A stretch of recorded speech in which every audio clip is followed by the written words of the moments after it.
Okay guys, we're back and we're reviewing the full package of the Ulefone T1. I was just unboxing it and I set it up, plugged it in.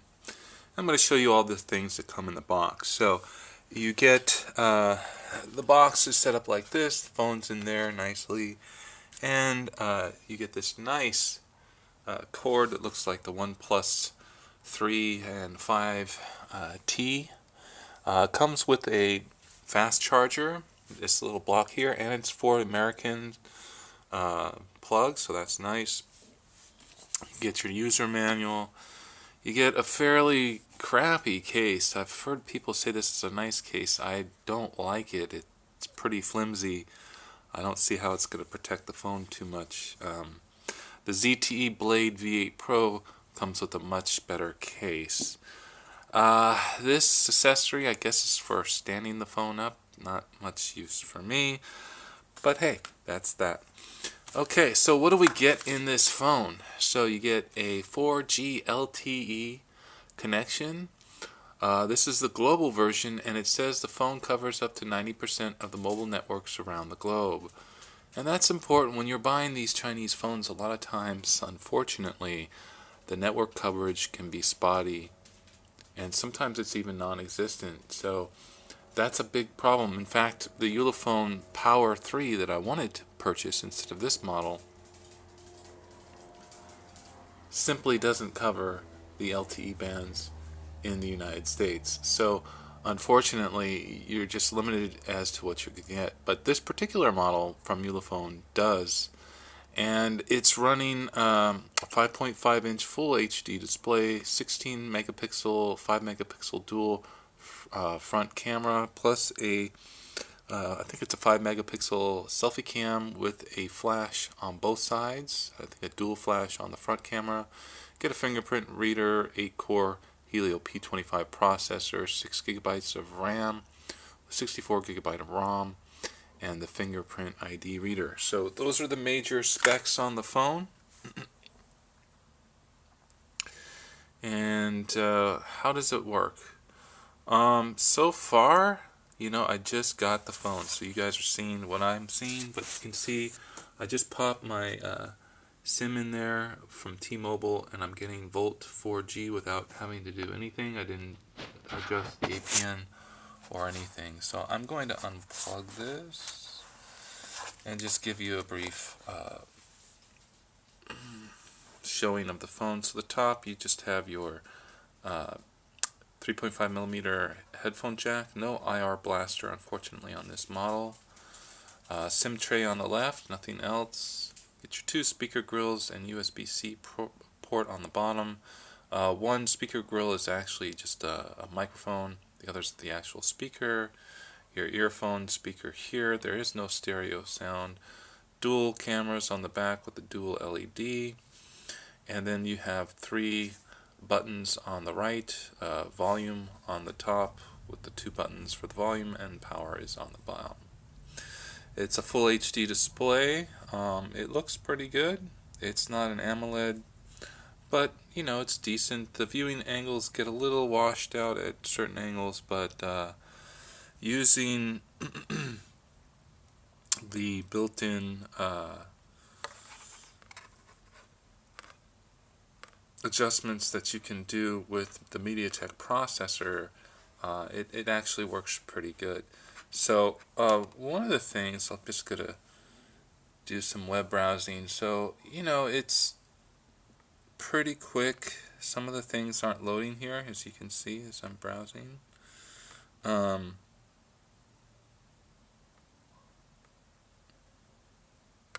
So but as far as the different apps on the phone, do they work well? They do seem to work pretty well, pretty quickly. The phone can hold a lot of stuff in RAM. It doesn't have any capacitive buttons, which is unfortunate. I would have liked to have seen a right and left capacitive button. I can use the home button as a back screen or as a recent apps, and I can just go through and delete all my recent apps. So that's nice.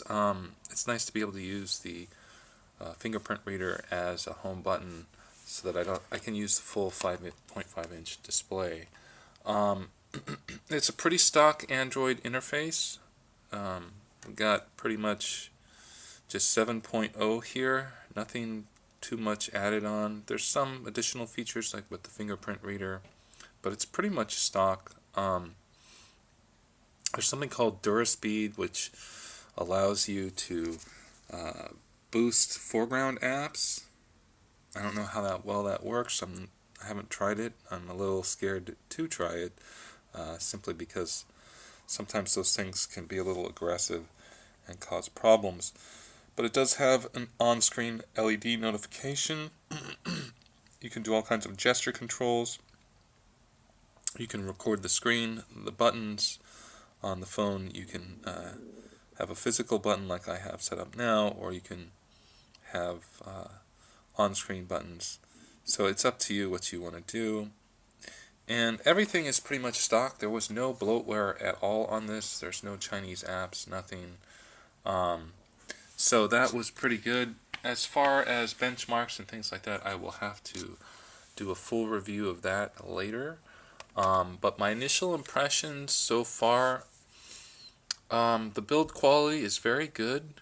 It's a little thick, actually, for what I was expecting. I was expecting a thinner device, but it's a little thick, but it holds nice in the hand. The size is good. It comes with 2 screen protectors. The one that was installed was giving me a rainbow effect, so I just took that off. And like I said, it comes with this case here, which just snaps right in. And it looks like that. So it's an okay case. I mean, it's alright, but it's not going to save the device if you drop it, I don't think. I like the USB cord. There's no updates on this. I doubt there will be any updates for this past the 7.0, even though they have other models with 7.1.1. And as far as Oreo is concerned, I don't know if it'll get any updates at all. But as it is, as a device for $250, it's certainly a nice phone. It looks good. It works pretty quickly. I'm going to have to get back on my observations on performance. So far, it's not as snappy as I thought it would be. It's not like the Snapdragon 625, which is a pretty quick processor. So I'm going to do a little more testing, and then I'll give you guys my full review. It's too early to tell, but build quality is certainly good. It's good that it has a small build of Android on here, not a lot of junk. The other thing that I like about it is that it has, if we look into our storage, let me see.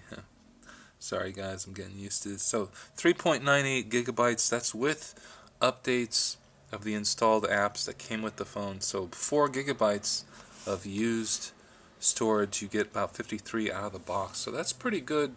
Most installations that I've seen, you take up about 12 gigs of space. So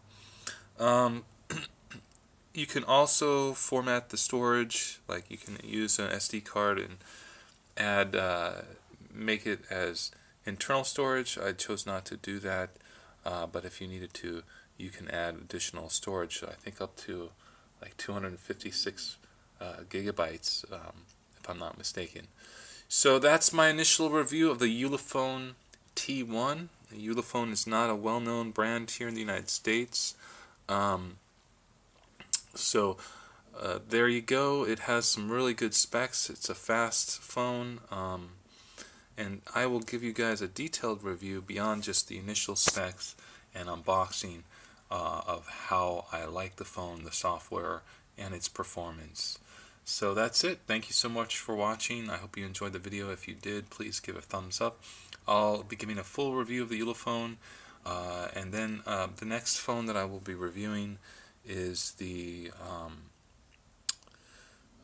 Xiaomi Mi Max 2, and then the Windows phone. I have an Alcatel 4GS coming that I got for $100, and I'm going to do a review of that so you guys get to understand or see how the Windows platform works. For $100, it's worth it to see.